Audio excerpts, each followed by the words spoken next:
Hi guys, welcome back again sa aking YouTube channel. Kumusta kayo? Kumusta? So yun, sa video na to is tuturo ko naman sa inyo paano nga ba gumawa ng YouTube channel.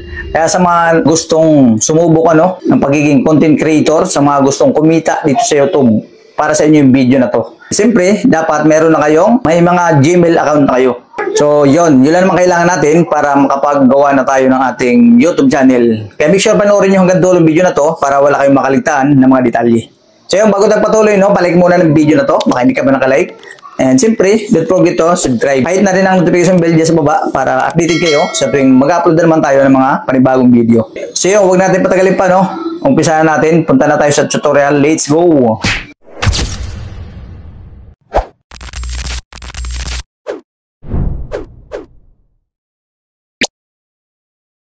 So yun, punta na tayo sa Chrome natin, sa Google Chrome. Lahat naman tayo is merong Google Chrome, And yun, dapat meron na tayong Gmail account. Yan. Dahil yun yung ating kailangan para makagawa tayo ng ating YouTube channel. So yan, tingnan nyo dyan sa screen. So pag nandito na kayo mga idol na sa Google Chrome, i-click lang nyo itong box na to. Yung tatlong tuldok dyan sa taas. Then, i-check nyo itong desktop site. Yan. Para lumabas yung, tapos i-search nyo dito, search nyo yung YouTube Studio. Yan. Once na click nyo na yung YouTube Studio, ito na yung bubungad sa inyo, Yan. Ito na yun. At makikita nyo na dito yung inyong Gmail.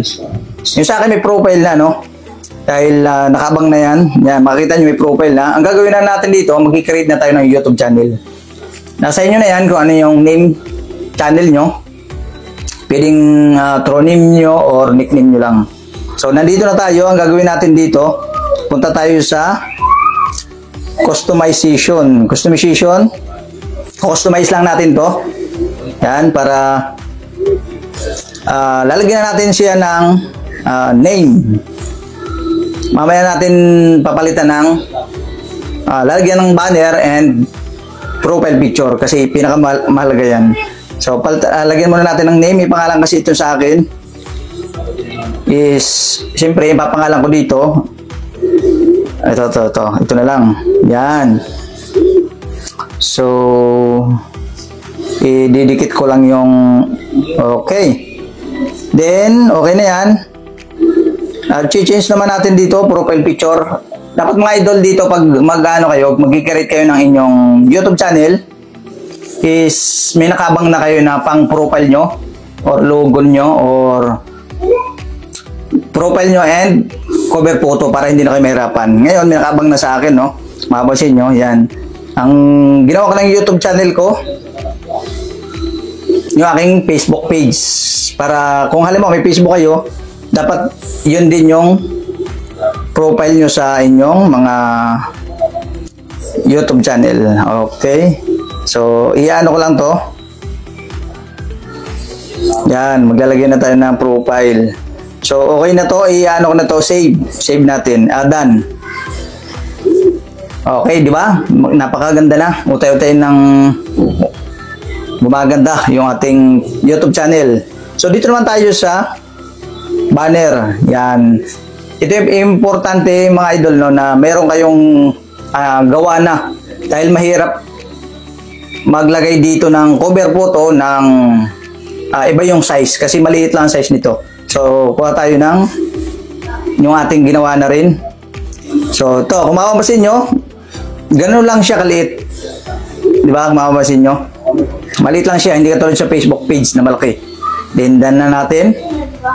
Yan. Yan lang yung makikita sa natin. Pagka cellphone, yung gagamit natin, yun lang makikita. Pero pag sa computer, kita hanggang dyan sa gilid or sa laptop. Then, done na natin yan. Okay. Ibig sabihin, nakapag-create na tayo dito ng ating YouTube channel, save na natin, publish natin.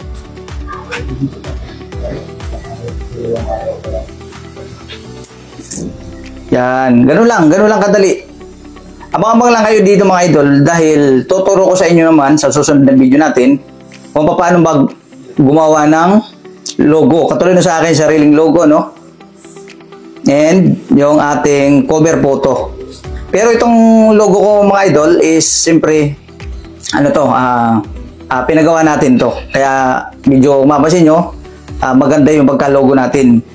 Pero madali lang gumawa. Yung simpleng ano lang, logo lang na pwede natin gawin sa Canva. Saka yung ating... Pero itong ano mga idol, yung aking banner is ginawa ko lang ito sa Canva. Napakadali lang doon. Kaya tuturo ko din sa inyo yan sa susunod nating video. So yun, meron na tayong YouTube channel. So i-click na natin yung ating profile. Tingnan natin yung ating hitsura ng ating YouTube channel. So madadirect tayo sa YouTube. At ang gagawin lang natin dito is mag-upload na tayo. So yan, di ba? Mapapasin nyo. Meron na tayong, ito yung sinasabi ko sa inyo, may size yung cover photo nila, yung pinakang banner natin. Di ba? Yan yan. So ito na yung profile. Then ang kailangan na lang natin dito is mag-upload na ng ating video. So balik tayo dun sa ano natin kanina sa YouTube Studio dahil meron pa tayo ditong papalitan.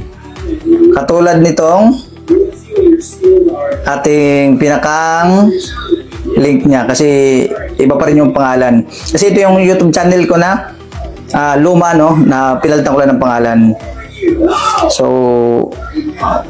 kailangan ang ilalagay din natin is yung katulad ng ating name sa ating profile.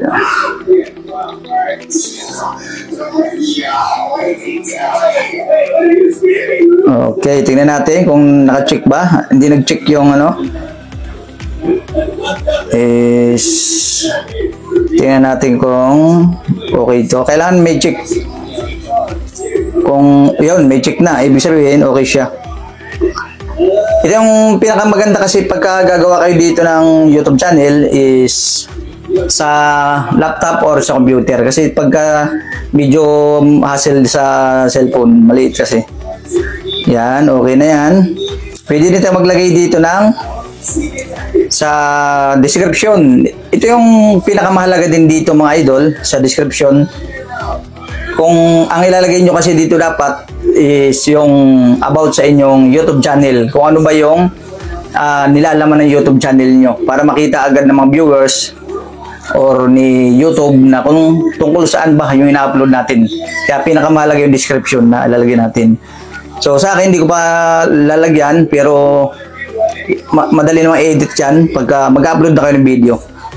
Lagyan nyo lang dyan about saan yung ina-upload nyo, yung niche nyo, kung ano ba yung mga ina-upload nyo para alam ng mga viewers.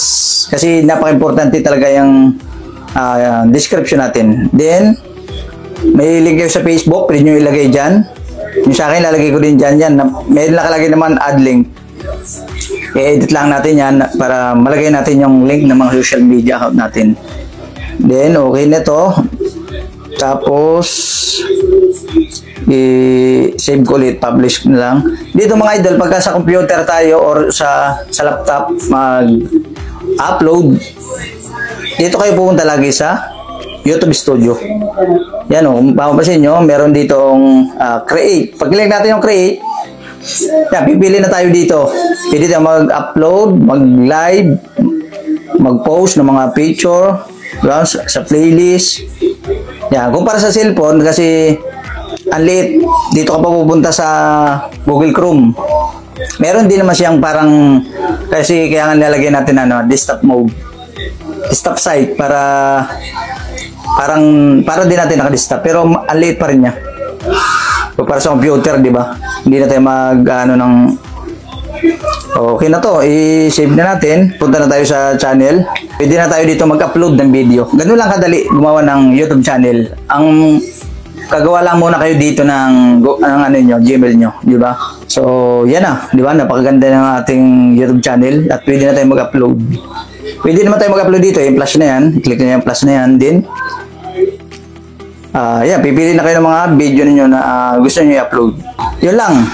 Ganun lang kadali. So, click natin tong ano, more about this channel. Kaya ito yung sinasabi ko sa inyo mga idol na kailangan lagyan natin ng description. Kasi pag inopen natin to, itong more about channel, pag inopen ng mga viewers nyo, makikita na agad kung tungkol ba saan yung mga ina-upload natin.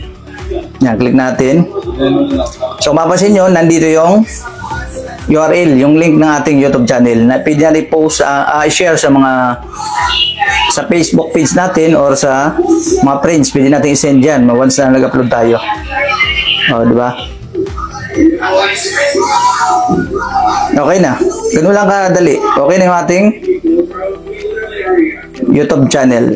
So, yun na nga, mapapansin nyo, natapos na tayo, no? Doon sa ating tutorial, no? Kung paano nga ba gumawa ng YouTube channel. Ganun lang kadali, no? Gumawa ng YouTube channel, basta may nakaabang na kayo na profile picture and cover photo. Dahil pinakamahalaga yan, cover photo para kita na ng mga viewers natin na talagang legit yung ating YouTube channel. So, yun, hanggang dito lang muna yung video natin mga idol, no? Maraming salamat sa panonood at kita-kits sa susunod na video.